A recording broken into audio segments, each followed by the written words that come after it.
عمركم جربتوا تخرطوا الملوخية بالمخرطة كده وهي في الكيس؟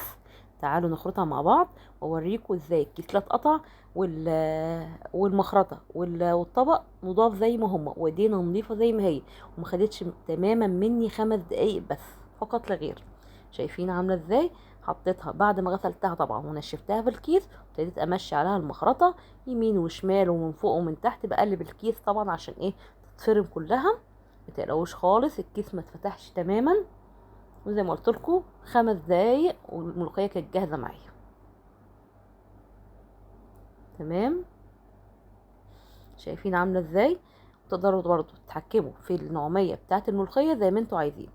صدقوني خرط الملوخيه بالمخرطه افضل بكتير من الكبه والمفرمه، تحفه ولذيذه وبتفضل خضره لاخر لقمه. شايفين شكلها عامل ازاي؟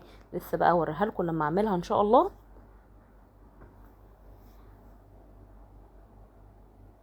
زي ما انتوا شايفين المخرطه والطبق او الصينيه نضاف.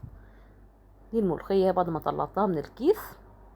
هنعملها بالطريقه المعتاده برضه بتاعتنا، زي ما كل واحد او واحده متعوده تعمل الملوخيه بتاعتها. عملتها وشايفينها جميله ازاي.